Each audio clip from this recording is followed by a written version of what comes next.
Hey, welcome. Today we're going to dive into something pretty cool, how ancient wisdom, when you pair it with modern science, can actually give you the mental edge you need to hit those huge goals you've set for yourself. So if you're an ambitious student, you totally get this, right? The pressure is always on, your phone is buzzing, distractions are everywhere, and that one massive goal, well, it can feel almost impossible to stay focused on it. But what if the secret to that laser-like concentration isn't some new app? What if the answer actually comes from an ancient warrior, a guy whose ability to focus was, well, literally the stuff of legends? Let's take a trip back in time to the world of the epic Mahabharata. All right, so first up, Arjuna's secret to mastery. We're going to look at the mindset that made him one of the greatest archers ever. So this is Arjuna, and yeah, he was an incredible archer, but his secret wasn't just raw talent. It was discipline, pure, relentless discipline. He would practice day and night, even learning to shoot in total darkness. He was so dedicated he actually conquered sleep, which earned him the name Gudakisha. You see, his real weapon wasn't his bow, it was his mind, which he had trained to be his ultimate ally.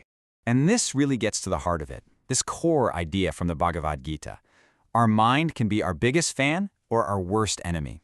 It's that simple. Arjuna totally understood this. He made a choice to master his mind, so it would serve his goals, not sabotage them. You know, the mind has this incredible dual nature. It can either be the engine for your self-improvement, pushing you forward, or it can drag you down into self-sabotage and overthinking.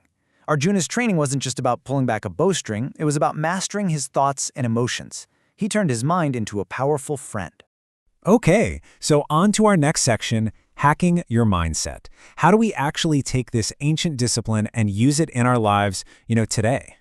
Well, the Bhagavad Gita gives us this amazing hint. It talks about sattvika happiness, or pure happiness, and it's basically the ancient principle of delayed gratification. Think about it. The hard work of studying late at night, that can feel like poison in the moment. But the success and the knowledge you gain from it, that's the nectar. And what's wild is that this ancient idea is totally backed up by modern psychology. You've probably heard of the famous Stanford marshmallow experiment. They gave kids a choice. You can have one marshmallow right now, or if you can just wait 15 minutes, you can have two. It was a simple but powerful test of self-control. And the results? They were incredible. The kids who could wait, who delayed that gratification for the bigger reward, they generally went on to have better grades, better health, just more success all around as adults. They instinctively got it, endure the poison of waiting to get the nectar of a bigger reward. So how do we build that kind of focus? Well, that brings us to the core of this whole explainer, a little something called karma yoga, which you can almost think of as a kind of ancient flow. You've probably felt this before, right? Modern psychology calls it the flow state. It's when you're so completely absorbed in what you're doing that time just seems to disappear. You're just in the zone. It happens when the challenge of what you're doing is perfectly matched with your skill level.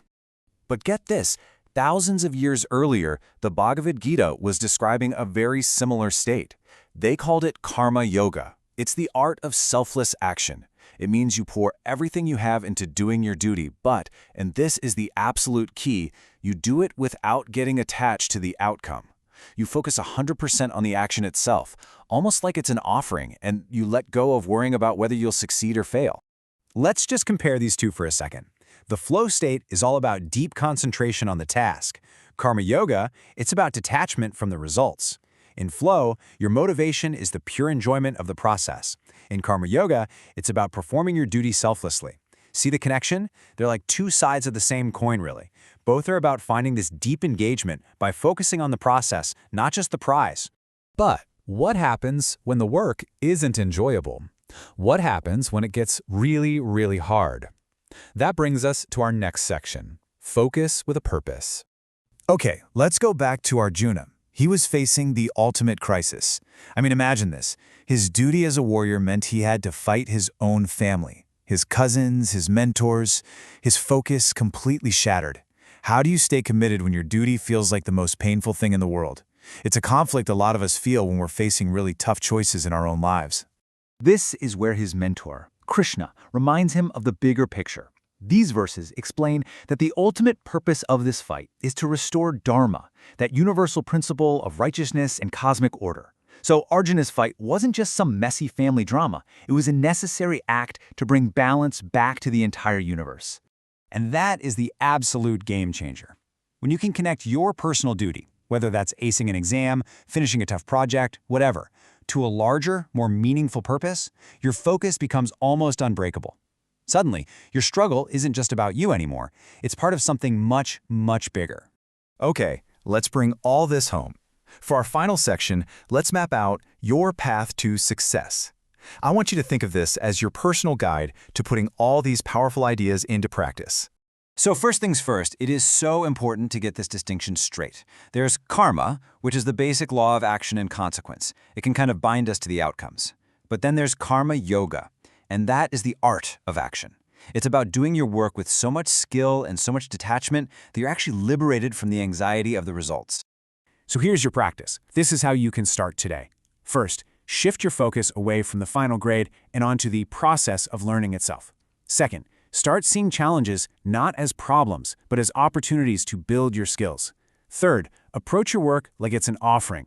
Give it your absolute best just for the sake of doing it well. And finally, and this is probably the most important one, detach your self-worth from the outcome. You are not your grade, you are not your successes, and you are not your failures. So I'll just leave you with this question to think about. Just imagine for a second what could become possible if you freed yourself from all that anxiety about the outcome. Imagine if you could find real power and even joy in the process itself. What amazing goal could you achieve if you really, truly focused on the path and not just the prize?